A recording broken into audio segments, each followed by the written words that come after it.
Hi everyone, it's Raylene Butler calling you from RTO Doctor this evening, Friday the 26th of August, and tonight I'd like to talk to you very quickly about VETiS and what is it? What do I need to know? So the information in this evening's quick tip will be very generic because it's for a broad audience. However, if you've got any specific questions, please don't hesitate to leave us a comment and we'll address it at our earliest convenience. So what is VETiS? VETiS is Vet in Schools, Vocational Education and Training in Schools. And effectively what it is, it's secondary school students doing TAFE courses, for those of you who know them as TAFE courses, as part of their Year 11 and 12 programs in secondary school. Now, some students will do a Certificate 1 or a Certificate 2 in hospitality, or a Certificate 2 in business, or qualifications of that sort of nature, and they'll get certain credits as part of their Year 11 and 12 studies that go towards their tertiary entrance score and so forth. There are some things that you do need to be aware of, however, in relation to vet in schools delivery. For the schools themselves, it's important that you know that you need to provide exactly the same registration requirements as any registered training organisation or TAFE in relation to the delivery and assessment of that qualification. So if you are, for example, issuing a Certificate 2 in hospitality and it has a focus on kitchen operations, so maybe a Certificate 2 in kitchen operations, then there would be an expectation that you would meet all of the resourcing and staffing and facility requirements that are required as part of the hospitality training package, including perhaps a commercial kitchen, and not just a home economics kitchen, for example, within a secondary school. You would also be required to make sure that the trainers and assessors, or the teachers who are delivering, because mostly it's teachers in secondary schools that deliver VETiS programs, and you would need to make sure that the teachers not only have the Certificate 4 in Training and Assessment that is current, but also that they have the necessary qualifications, competency and currency mapped to the units of competency that they're delivering and assessing. So just because you're a home economics teacher, for example, it doesn't mean that you are necessarily competent and current to deliver and assess the Certificate 2 in kitchen operations. You may have worked in a school kitchen, you may have been teaching theory for many years, but the last time that you actually worked in a commercial kitchen may have been 5 years ago, and that may not mean that you are necessarily current in working in an operational commercial kitchen in today's environment.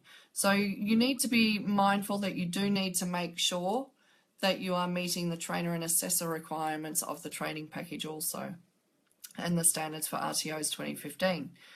Now, something that is often not paid enough attention are the entry requirements or the admission requirements or suggested admission criteria for a training package.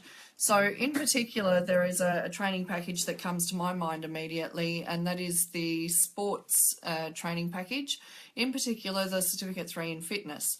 Now, I know through experience with some of my clients at RTO Doctor that there are quite a few secondary schools around the country offering the Certificate 3 in fitness. However, if you look at the implementation information in relation to the SIS training package, it's very clear that the training package developers have specified that students undertaking secondary school studies as part of a Vet in Schools program should not be enrolled in a Certificate 3 in fitness. So you always need to take into consideration the implementation information from the training package itself, as well as the resourcing and requirements of the standards and the school. It's also really important to make sure that you're mindful of the needs of the students and whether or not they can be accommodated as part of the training and assessment program. So, for example, I'm aware of some schools in WA, for example, who offer the Certificate 3 in business, as part of their vet in schools delivery. However, if one looks at the volume of learning for a Certificate 3 in business, there's no possible way that that could really be offered as part of a vet in schools delivery and still capture all of the requirements of the standards for RTOs 2015. You also need to be mindful of how any practical placement or work-based training will be incorporated into a schooling program. So there are many requirements that you really do need to consider before you embark on delivering and assessing a vet in schools program.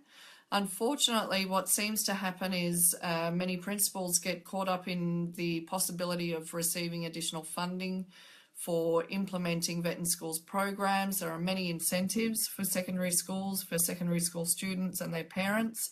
And unfortunately, there's not enough information around for people to make informed decisions about how to implement such a program.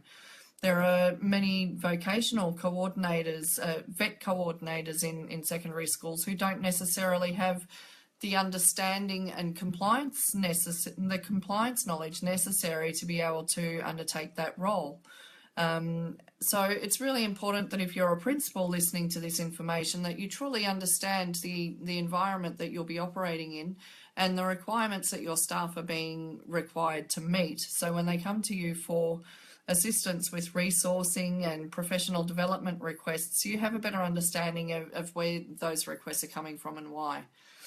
Once again, if you have any questions in relation to vet in schools delivery and how RTO Doctor might be able to assist you, please don't hesitate to leave us some comments in the comments section, and we look forward to hearing from you soon. Have a lovely weekend, and we'll be in touch tomorrow with another 30 Days, 30 Tips. Bye for now.